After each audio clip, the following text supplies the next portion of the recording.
오늘은 공동한 말씀을 통해서 여호와의 명을 쫓아라는 말씀을 통하여 잠시 은혜를 받기를 원합니다. 이스라엘 민족이 애굽에서 나온 지가 이제 1년밖에 되지 않았습니다. 이 1년밖에 되지 않은 이스라엘 백성들이 이제 광야에서 성막을 세우고 처음으로 하나님께 제사를 드리는 날에 구름이 성막 위에 머물렀더라 라고 말씀을 했습니다. 저들이 애굽에서는 이러한 일들을 한 번도 체험하지 못하고 보지도 못한 사건이 바로 출애굽을 하고 난 다음 1년 후에 이 사건이 이루어졌던 것입니다. 하나님이 친히 그들의 삶 중심에 그하심을 보여주시는 날이다 라고 말을 할 수 있습니다. 그때 모세가 회막에 들어가려고 보니까 하나님의 영광이 가득 차서 충만했더라. 그래서 하나님의 영광이 충만해서 가히 모세가 눈을 버스떡 들고 머리를 들고 들어갈 수 없을 정도였더라고 말씀을 합니다. 성막이 건립된 후에 구름이라는 매체를 통해서 하나님이 선지자나 아니면은 이 왕을 통해서 그 시대의 사사들을 통해서 말씀으로 찾아와 역사하던 그것이 아니라 바로 이제는 이 구름과 불 기둥의 매체를 통해서 하나님이 그때마다 역사하시는 장면을 보여주셨다라고 할 수 있습니다. 그래서 가시적으로 하나님의 역사라고 말을 할 수 있습니다. 이스라엘 백성들이 광야 생활에서 낮에는 그 무더위 속에서도 이처럼 구름 기둥과 밤에는 불 기둥으로 저들을 인도하고 있었다는 사실입니다. 이 구름은 하나님의 임재를 상징하고 가나안에 향하여 가는 이스라엘 군대의 지휘의 관을 상징하는 내용이기도 하는 것입니다. 구름이 가면 저들도 가고 그 성막의 진을 철수하게 되고 또 구름이 멈추는 그때가 밤이든 낮이든 새벽이든 관계하지 아니하고 구름이 따라가는 따라 저들이 그 자리에서 모든 것을 진을 철거하여 구름 따라 저들이 진행했던 모습을 볼 수 있습니다. 다시 말하면 구름 안에 저들이 안식이 있고 하나님의 성막 위에 이와 같이 안치되었던 구름이 있는 동안에는 평안함을 누릴 수가 있었다라는 말이 되겠습니다. 혼자서는 절대로 가나안 땅에 들어갈 수가 없습니다. 저들이 이정표도 없고 가본 사람도 한 사람도 없습니다. 다만 구름 안에 저들이 살아있고 구름을 따라 가나안 땅에 들어갈 수밖에 없는 사건임을 우리에게 보여주는 내용이다라고 할 수 있습니다. 그래서 오늘 보면 17절 말씀에 볼 수 있듯이 구름이 성막 위에 떠오르면 이스라엘 자손은 즉시 모든 것을 철수하여 진행했다라고 말씀을 하고 있습니다. 이때 하나님께서 직접 명령으로 나타나서 가거라, 서라, 그 자리에 있으라 이렇게 명령을 하지 않았습니다. 그러나 저들이 구름의 명령에 따라서 하나님이 저들 백성들에게 명령하는 것이다 라고 생각을 하고 구름이 멈추고 또 움직이는 상황에 따라서 저들이 그대로 실천에 옮겼던 것을 볼 수가 있습니다. 구름이 성막 위에 떠올라 움직이면 진행하라고 하는 하나님의 사인인 줄 믿고 그 명령을 받았다 이 말입니다. 구름이 성막 위에 머물러 있으면 백성들은 진을 치고 그 자리에 이와 같이 어떤 상황이든지 머물러 생활을 했다 하는 사실. 오늘 본문에 보면 우리가 성경을 읽어볼 때 보면 성경의 한 단어가 두 가지 이상 계속 말씀하는 그 내용을 중점적으로 보아야 합니다. 그래서 오늘 본문에 보면 여호와의 명을 쫓아갔다 이 말이 6번이나 계속 강조되고 있다고 하는 사실은 그냥 흘러보내는 사건이 아니라 여호와의 명을 쫓아 하는 이 내용의 뜻이 오늘 본문 전체를 함축하고 있음을 깨닫고 하나님이 무엇을 원하고 있는가 하는 사실을 우리에게 알려주는 내용이기도 한 것입니다. 그래서 오늘 본문을 통해서 여호와의 명을 쫓아라는 말씀으로 잠시 은혜를 받기를 원합니다. 이 말씀은 첫째 21절 말씀에서 여호와의 명을 쫓아 사는 것은 순종하는 삶이다. 이것을 우리에게 알려주는 내용입니다. 지금 광야에서 이스라엘 백성들은 구름 기둥의 지시에 따라서 움직여야 했습니다. 구름이 머물면 저들이 멈춰야 되고 구름이 이와 같이 떠서 전진해 나가면 구름 따라 저들이 따라가야 했습니다. 그러다가 구름이 공중에서 떠올라서 진행하면 다시 이동하는 것이 바로 저들 백성들이 행하는 모습입니다. 백성들이 구름을 따라가듯이 우리의 성도는 무엇을 따라가야 되느냐? 오늘 이 시대에 우리 성도들은 하나님의 말씀을 따라 살아야 한다는 교훈을 가르쳐 주고 있습니다. 하나님 말씀에 순종하면 하나님이 우리의 생애를 모두를 다 책임져 주신다. 이란 말입니다. 순종하는 자에게는 은혜를 주십니다. 그러므로 말씀 앞에 무조건 아멘 하고 우리가 순종하는 자세를 가져야 한다. 우리가 성경을 읽을 때 일반적인 책을 읽듯이 줄줄 읽어 내려가면 아무런 의미가 없습니다. 세상에서 이런 이야기 저런 이야기를 자세로 듣듯이 설교도 이와 같이 세상 소리를 듣는 것처럼 이런 소리 저런 소리를 듣는 이런 자세로 설교를 들어도 아니 된다는 말입니다. 읽고 순종해야 된다. 듣고 순종을 해야 합니다. 순종이라고 하는 이 자세가 꼭 필요하다 이 말이에요. 성경 말씀을 아무리 많이 듣고 또 아무리 많이 읽어도 그 말씀에 순종하지 아니하면 아무런 소용이 없습니다. 그러므로 우리 성경은 말씀에 순종할 것을 강조하고 있고 오늘 본문에도 바로 구름 기둥, 불 기둥을 통하여 여호와의 말씀을 쫓아갔다고 한 사실은 순종하는 백성이 되라 이란 말씀의 뜻이 되겠습니다. 순종하지 아니하면 아무런 우리의 도움이 되지 않습니다.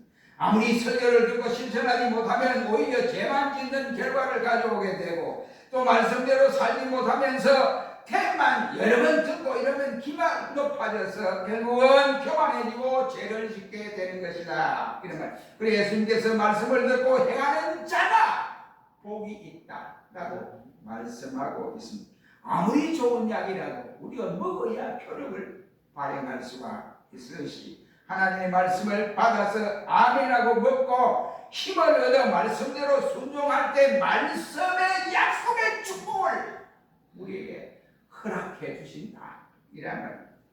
여러분 보세요. 21절 한번 읽어보세요. 21절 시작. 혹시 구름이 저녁부터 아침까지 있다가 아침에 그 구름이 오를 때에는 그들이 진행하였고 구름이 반날 있다가 또 오르고 진행하였으며 예, 그러니까 저들의 중심은 뭐냐? 구름 따라 움직이고 구름 따라 멈춘다. 이런 말이 되어 있습니다. 구름이 저녁부터 아침까지 있다가 아침에 떠오를 때는 그들이 진행했다라고 했습니다. 광야에서 해가 지면 아주 춥습니다. 썰해집니다. 새벽에는 두말할 것도 없습니다. 낮에는 햇빛이 강하게 쬐서 무슨 일도 할 수 없습니다. 그래서 광야 생활에 30분도 그 걸음을 걸어갈 수 없어 탈진한 상태에 쓰러지고 만다고들 합니다. 힘이 들고 힘이 드는데 하나님은 햇빛이 내리쬐는 아침에 진행하라 했습니다. 정말 기가 차죠. 죽을 수밖에 없는데 왜 이 아침에 하나님이 해가 번쩍 떴는데 진행하라고 했을까요? 그 이유는 이스라엘 백성들의 죽을 수밖에 없는 상황 속에서도 이와 같이 구름 기둥이 가려짐으로 저들이 스르하게 진행할 수 있다. 그러니까 너희가 생활하고 모든 것은 하는 이것은 하나님 내가 너희를 보호하고 안보하고 역사하니 걱정하지 말고 구름 기둥을 따라 움직여라. 이것을 말씀하는 내용입니다.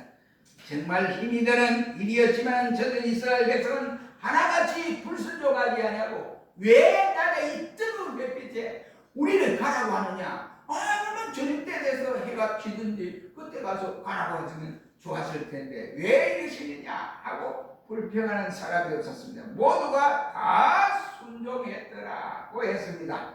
그렇다면 우리 역시도 마찬가지라고 할 수 있습니다. 우리의 감정이나 환경이나 건강에 따라서 순종이 좌우되어서는 절대적으로 아니 된다 이 말이에요. 내가 하나님의 말씀을 듣고 말씀을 순종하는 일에는 내 생각, 내 경험, 내가 가지고 있던 지식을 가지고 판단해서는 아니 된다 이란 말이에요. 어려울 때도 순종을 해야 한다 이 말입니다. 왜 그렇습니까? 하나님이 인도하시기 때문에 그러하다 이란 말이에요. 나쁜 조건 속에서도 순종하라는 말씀이 되겠습니다. 우리가 좋은 조건, 나쁜 조건을 따져서 되는 것이 아니고 하나님 명령에 하면 나머지는 하나님이 책임져 주신다. 이란 말이 되겠습니다.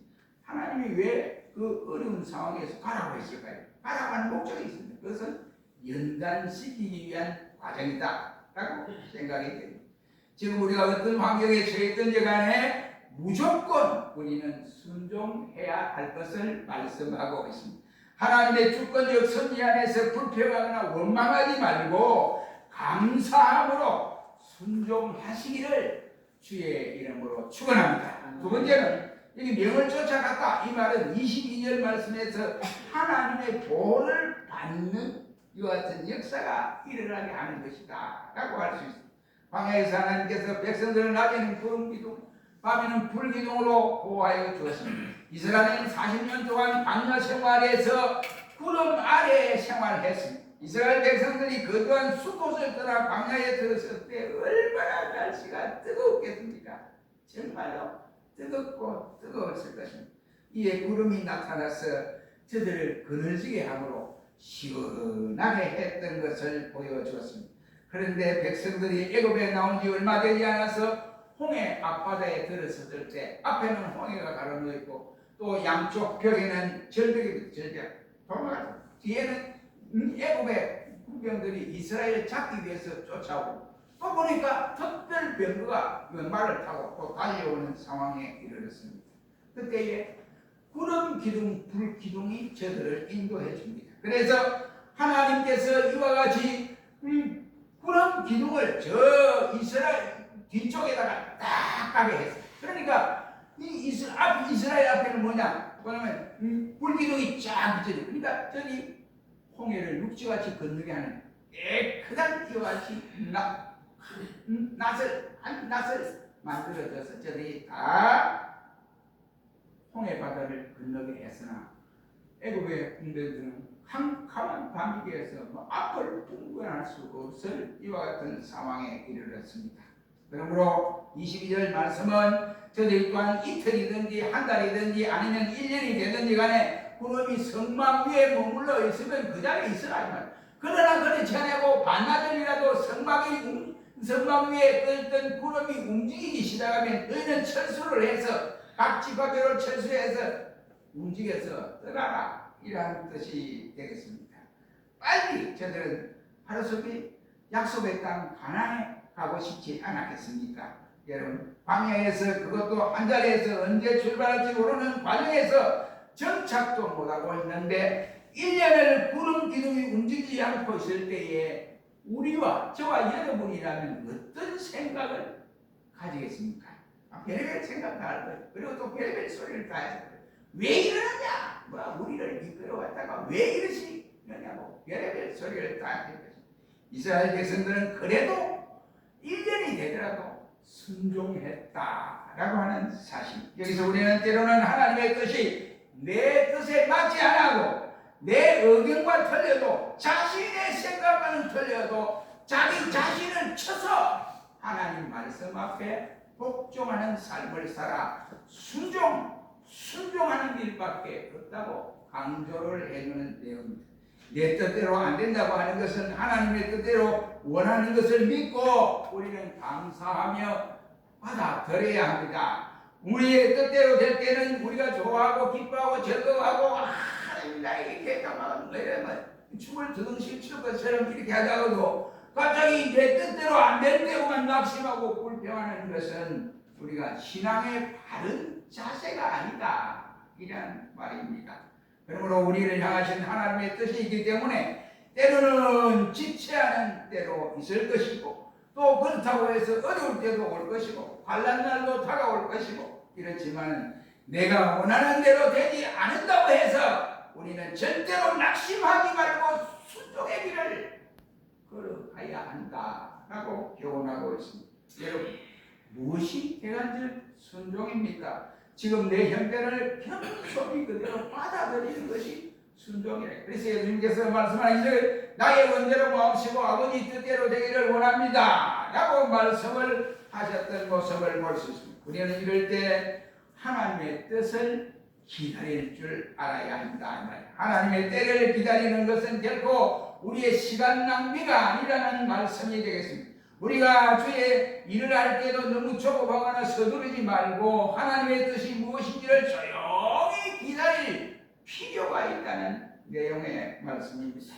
구름 기둥이 옮겨가면 그의 진영이 아무리 편하고 좋아도 이동해야 하는 것입니다. 저들 백성들은 언제나 구름 기둥에 시선을 두고 살아가라는 말이 되겠습니다. 너희 엉뚱한 데에 네 눈을 돌리고 있을 것이 아니라 바로 너희가 만나를 내린 것이 아침이니까 새벽이니까 그 만나 언제 되겠나 하고 거기에 초점을 맞추고 있을 것이 아니라 구름 기둥이 움직이면 즉시 움직여야 하니까 여호와의 명을 쫓아 살아가야 하니까 저들의 시선을 다른 데 돌리지 않고 구름 기둥이 성막 위에서 어떤 형태를 가지느냐 이것을 잘 보아야 한다 이 말입니다.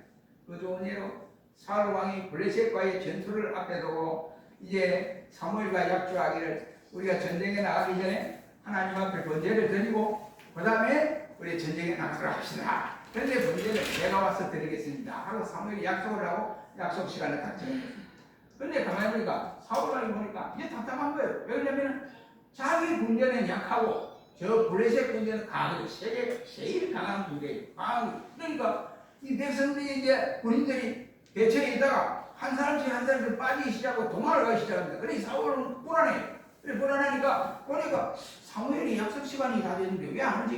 이러는 거예요.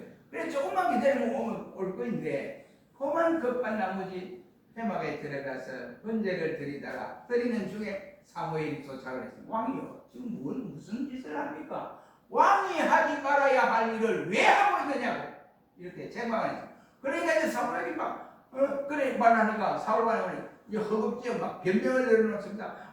기다려 당신은 오지 않지. 그 다음에 군인들은 다 겁이나고 도망을 가지고 그러니까 내가 진퇴 양락에 빨리는데 어쩌지도 이왕이기 때문에 그만 사무엘 천지가 시간이 안 오니까 내가 번제를 드리고 출전을 해야겠다 생각하고 그렇게 번제를 드리고 있습니다 라고 변명을 열어놓았습니다. 여러분 부득이해서 사울은 그리했다라고 말을 할 수 있었습니다. 여러분 부득이하여 내가 할 수 없어서 그리했다 이 말이에요. 또 현실이 그렇게 요구하고 있었기 때문에 나는 하기 싫었지만 그러나 현실이 그렇지 않으니까 내가 번제를 드렸습니다 이 말이에요. 내가 육신이 약해서 이런 이유로 이와 같이 불순종하면 아니겠다는 것을 우리에게 나타내주는 내용입니다. 하나님이 기다리라 하면 기다리면 될 것이고 하나님이 이와 같이 가라 하면 가면 될 것인데 왜 조급해서 이와 같이 안달을 하느냐 말입니다. 그럴 때는 예 하나님 하시는 대로 하겠습니다 하고 기다리겠습니다. 그리고 이것이 바로 순종이라는 거예요. 신앙에는 편법이 있을 수가 없습니다. 임시 대치가 통하지 않습니다. 다니엘의 세 친구를 보십시오. 느부갓네살 왕이 다니엘의 친구 사드락과 메삭과 아벤노고를 불러내서 야 너희가 왜 나의 신상을 배척하지 않았지? 그러니까 내가 평소에 공부하기를 평소에 보다 7배나 더 뜨거운 불불불에 넣는다고 그랬잖아.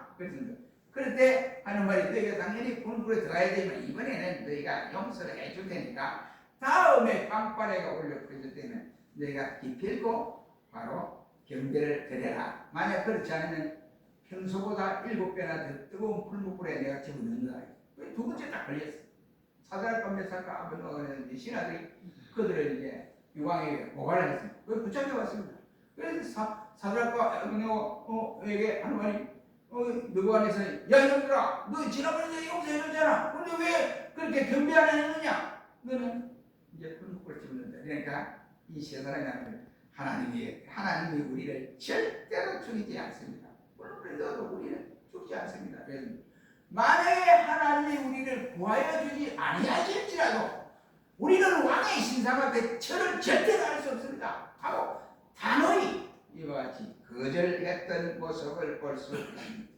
우리 역시도 마찬가지입니다. 그 결과 어떻게 됐습니까? 저들은 머리카락 하나도 타지를 아니했다라고 했습니다. 순종도 훈련이라고 할 수 있습니다. 작은 일에 순종하는 사람은 큰 일에도 순종할 수가 있습니다. 능력과 권능은 사람에게 있는 것이 아니고 왕에게 있는 것이 아니라 여호와 하나님에게 나타나는 것입니다. 우리가 하나님의 능력을 받을 수 있는 오직 한 가지의 조건은 절대 순종해야 한다는 사실입니다.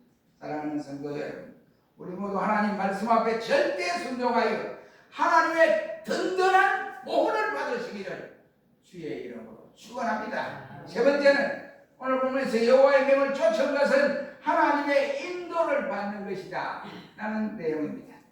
광야에는 길이 없습니다. 나침반도 없습니다. 그리고 여행하기 위해서 사전에 어떤 지식을 가지고 있는 것도 없습니다. 내일을 위한 계획도 이스라엘 백성들이 먼저 없었습니다. 언제 장막을 쳐야 할지도 모르고 진행할지도 모르는 이와 같은 상황입니다. 이전표도 저들에겐 없습니다. 안내할 사람도 한 사람도 없습니다. 백성들은 오직 구름 기둥만 바라볼 뿐이다. 그리고 불 기둥 인도를 따라 하는 것밖에는 없었다고 할 수 있습니다. 성막 위에 덮여진 구름 기둥만 보고 구름이 가는 대로 가면 저들이 보호를 받을 수 있습니다. 오직 전적으로 하나님께 의지하고 하나님만 바라보는 삶의 자세를 가져라는 내용의 말씀입니다. 시편 62편에 보면 다윗이 이 시편을 기록을 했습니다. 나의 영혼이 잠자는 하나님만 바라며 나의 구원이 하나님께 있도다 라고 고백을 하고 있습니다. 다윗의 인생은 굴곡이 많은 인생입니다. 그는 이와 같이 목동으로서 시작을 해서 왕이 되기까지 엄란한 삶을 살아왔습니다. 그는 나라의 위에 빠졌을 때 공을 세워서 그 사울 왕의 사위가 되어졌습니다. 그리고는 급기야 장인에 든 사울이 그를 죽이려고 여러 방도로 이와 같이 대책을 꾸미고 창을 던지고 밥을 먹는데 이와 같이 창을 던져 죽이려고 했지만 피하는 이와 같은 일들이 많았습니다. 그리고 왕이 된 후에도 그는 압살롬이라는 자기 아들 제일 사랑하는 아들이 반란을 일으켜서 그 반란 가운데 밤중에 도망을 가는데 시나도가 맨발로 기도로운 시내를 건너면서 눈물을 줄줄 흘리면서 이렇게 건너게 되었습니다. 그때 시므이라는 사람이 어떻게 했어요? 이 비를 물러봐, 비를 물러봐. 우리말로 표현한 거예요. 비를 물러봐, 비를 물러봐. 네가 사람을 그렇게 전장에서 많이 죽이지만은 네가 네 새끼한테 쫓겨서 그렇게 도망을 가는구나. 아, 정말 울면서 도망간다. 이렇게 비꼬아만 해요. 어떻게? 다윗의 신하 요압 왕이요. 내가 지금 가만히 두면 되겠습니까? 저 죽여야 되겠습니까? 그랬더니 가만히 두어라. 내 아들 새끼도 저 아버지를 죽이가 자기가 왕이 되다가 꼴값을 지키는데 남이야 뭐 저러냐? 가만히 두어라. 이렇게 용서해 주라. 이렇게 이야기한 데가 있습니다. 여러분 보세요. 그런 가운데도 다윗은 낙심하거나 아니면 주저앉았거나 왜 하나님이 나를 이 화중에 나를 왕으로 세워서 이 고통을 겪게 합니까? 이렇게 말하지도 아니했습니다. 그는 많은 시련 속에서 깨달은 것은 세상의 모든 것이 믿을 것은 하나도 없고 여호와 하나님만이 내가 믿을 대상자입니다 라고 고백을 하게 이르렀습니다. 우리가 어려울 때 말을 많이 하지요. 힘들 때 말을 많이 합니다. 그렇다고 해서 여러분 말을 많이 한다고 해서 그 모든 문제가 해결되는 것을 보았습니까? 문제가 꼬이면 꼬이지 풀어지지 않습니다. 말 많이 한다고 될 일이 아니라 이 말이에요. 나중에 교회까지 쑥대밭을 만드는 경우들이 얼마나 많습니까? 마침 이스라엘 백성들이 전적으로 하나님을 의지하고 살았듯이 우리들도 광야 같은 이 세상 가운데서 오직 주만 바라보자 이런 말씀입니다. 예수님은 내가 곧 길이요 진리요 생명이라고 말씀하시면서 나는 세상의 빛이니 나를 따르는 자는 어둠에 다니지 아니하고 생명의 빛을 얻으리라고 말씀을 하셨습니다. 우리의 의지와 계획과 경영을 포기하고 오직 믿음으로 하나님만 바라보고 주님의 뜻이라면 이것도 좋고 저것도 좋습니다 하는 이 자세가 신자들의 바른 자세다. 이러면 절대 하나님만 의지하며 살아가야 한다는 내용입니다.